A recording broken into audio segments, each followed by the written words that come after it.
Hi guys, welcome back to Think Tank Online Learning. So in this video, I'm going to look on trusses. Okay, so I want to determine the force in each member of the truss and state if the members are in tension or in compression. So this is the question that we're given. We have joint D, C, E, A, and B. And we have members, we have DE, DC, we also have CB, EB, and also we have EA. So I want to determine the force that are between those members. Okay, so first of all, you have to be familiar with resolving. You have to know how to resolve. If you know how to resolve your forces, this question is going to be easy for you. Okay, so since this thing is in equilibrium, that means the sum of the forces or the certain forces along the y-axis will be equal to 0. Okay, so I'm going to write here the sum of forces along the y-axis is equal to 0, and the sum of the forces along the y-axis is equal to 0, and the sum of the forces along the z-axis also be equal to 0. Okay, so what we're going to do to solve this problem, we're just going to need this angle. I'm going to call it theta 1, and also going to need this angle. I'm going to call it, let me call it theta 2. Okay, and also going to need this angle. I'm going to call it theta 3. Okay, so what do we know about theta 1? We have a triangle here, height of 2 meters and the base of 2 meters. So let's just sketch our right angle triangle.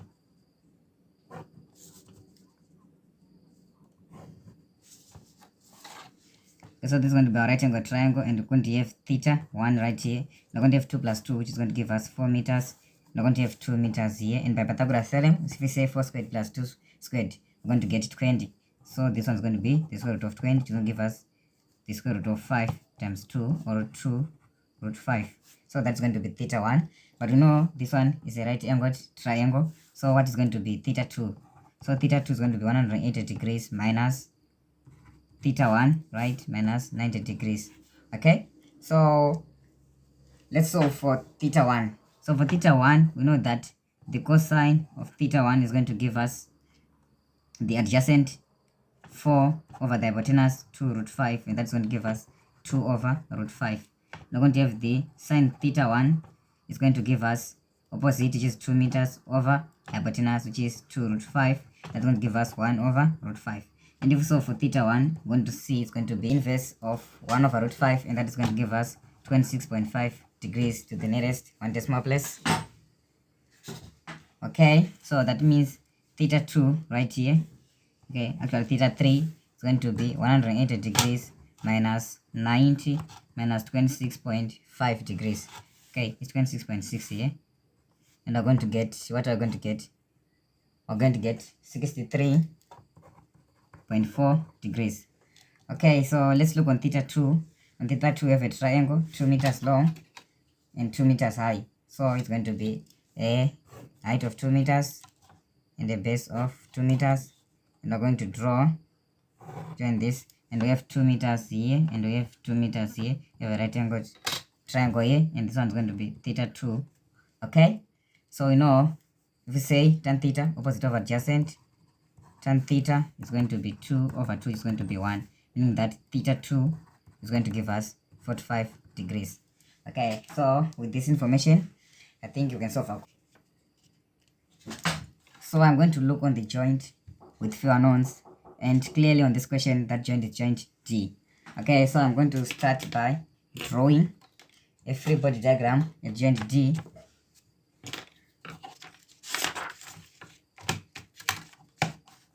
Okay, so what we're going to do, we're going to have this 600 Newton horizontal force, which is this one, and I'm going to draw a dotted line up to here, and I'm going to have this downward force, which is ED, and I'm going to have this slanted force, which is inclined at angle theta 1, right, and we're going to draw some dotted line here to indicate this one is going to be my x-axis. Okay, so I said this one is 600 Newton, and the downward is going to be FEG right here, and this one is going to be FGC.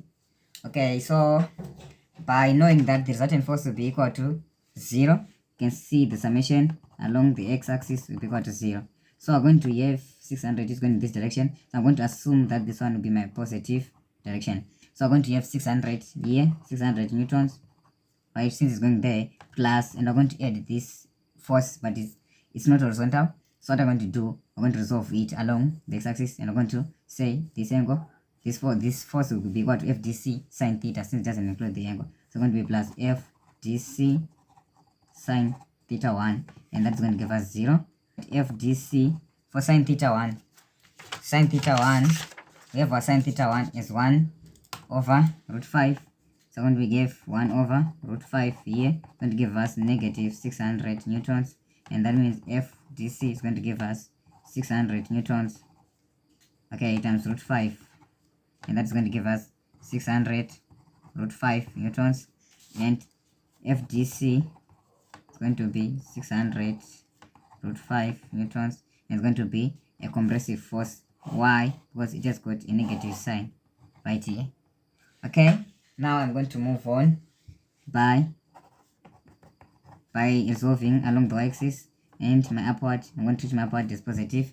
So 600 is not going to affect anything since it's perpendicular. It's 90 right here. So I'm going to have 0 right there, and I'm going to equate this one to FEG, which is acting downwards, plus, and this one FDC, now this time it's now includes the angle, and I'm going to solve it along the y, and I'm going to have FDC cos theta 1. So that means FEG will be equal to negative FDC, and that is cos theta 1. So cos theta 1 is going to be 2 over root 5, and that is going to give us negative, and FDC, said FDC is negative 600. Don't take this one, negative 600 square root of 5 times 2 over root 5. Root 5 and root 5 is going to cancel, negative and negative. I'm going to get positive, a score of 100 newtons, and this one's going to be FEG, and I'm going to need it, so we just put it here. Okay, and now we're moving on. Okay, so what is going to be our next joint? We said this one was joint G. Okay, so let's go. If you choose E has two main members, so I'm going to choose joint C. Okay, so on joint C, we're going to have this slanted line. I'm going to draw it right here. I'm going to have this horizontal line. I'm going to draw it, and I'm going to draw this dashed line. So this one will be my x-axis, and I'm going to draw this vertical line to show that this one will be my y-axis. Okay, so what do we have here? We're going to see this angle will be theta 3. So I'm going to write theta 3 here, meaning this one will also equal to theta 3. And what is going to be this force, which is right here, it's going to be FEC, right? And we're going to have this force, the standard, which was FDC. And we're going to have this force, which is going upward, which is going to be FCB. Okay, now by resolving, we know that the sum of the forces acting along the x-axis is equal to 0, meaning on the x-axis what do we have? So we're going to have negative FEC, right, since going in this direction. We're going to have negative FDC, but inside an angle, cos theta 3, and we're going to have positive CV is going to be on the other direction, plus FCB, and this time is going to be cos theta 3, and this one is going to give us 0. And let's move on to F before we evaluate here. If we resolve along the y-axis, you can see we have FDC, right, but it doesn't include the angle. So it's going to be FDC is going to be sine theta 3, and this one is going to be equal to the other one, which is on the down side. We can just say this one and this one and equate it to 0. So I'm going to have FCB sine theta 3. Okay, and I think we can just divide both sides by theta, and FDC is equal to FCB, and that means FCB will be equal to negative 600 root 5. Okay, negative 600 Newton root 5. And I'm going to need this. So this one, I'm going to write it. We have negative FC, and I want to find FC. So I'm going to move it to the other side. So it's now going to become positive EC. Okay, and this one is going to be negative FDC. We have FDC right here. It's going to be negative, so it's going to be negative 600 root 5 cos, what is 3 theta? we know theta 3 is going to be 63.4. 63.4, and it's going to be plus FCB. Okay, so FDC, you know that our FDC from here is negative, right? FDC is negative, but you have negative FDC. So if say negative times negative, we're going to have another negative right here. We're going to plus FCB. What is going to be FCB? Negative 600 from here. Negative 600 root 5. Okay, and you're going to have positive and negative, then give us positive 600 root 5 cos 63.4. Okay, minus negative 600 here. It's going to be negative 600. We're going to have the square root of 5, but we have cos 3 theta. So I should have written here 63.4. So it's going to be cos 63.4. You can see this is the same in this one. So that means FEC will be equal to 0. And it's neither compressive or tensile. Okay, and now I'm going to consider joint E. So joint E, let me draw the free body diagram. This vertical line, we're going to draw this EC, which is right here. We're going to draw EB, which is right here. Okay, so what we have here on the upward, so this one's going to be EG, FEG, and we say this one is going to be FEC, and this one is going to be FB, FEB, and the downward is going to be EA, going to be FEA, and we have this angle, which is this angle, called it theta 2. Okay, but we have 900 newtons, which is coming right here. This one is 900 newtons. Let's resolve. So I'm going to say the resultant force along the x will be equal to 0, taking this one as my positive side. Okay, so what we're going to have, we have 900 newtons which are getting along the positive x direction. They're going to be 900 newton, right? We're going to plus EC, which is also going on the positive x direction, FEC. But we're going to add also FEB, as you can see, but in this case we're going to resolve it, right? So it's going to be plus FEB, and going to be sine theta 2, and that should give us 0. Okay, so now I want to find EB since we have EC. So I'm going to have 900 newtons plus 0 here plus FEB, and sine theta 2, I say theta 2 is 45. So I'm going to have sine 45 degrees, and I want to equate this to 0, and that means FEB is going to be negative 900 newtons, okay, divided by sine 45. Now going to see how this is 72.79 newtons.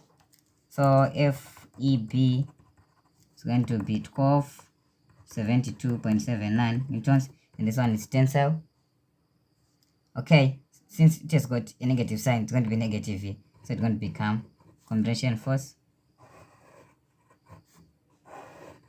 So it's going to be compression. And now what we're going to do, let's resolve along FY, taking upwards is positive and it should get 0. Okay, so now 900 is not going to affect anything, this is not going to affect anything. So what we're going to have, we're going to have FEG, right?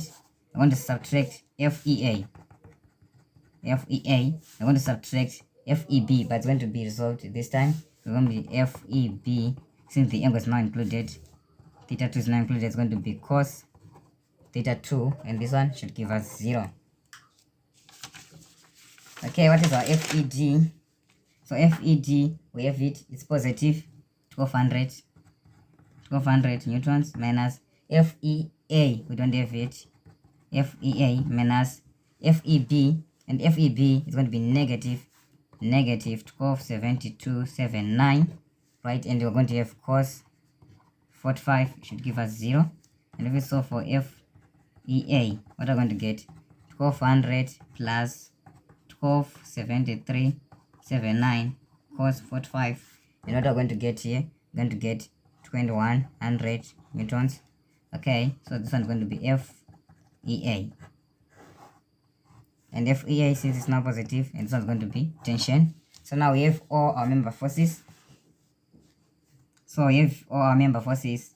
We have FDC is going to be 600 root 5 and just leave it in exact form. And you have FED equal to 1200 newtons, and that one, what does FED?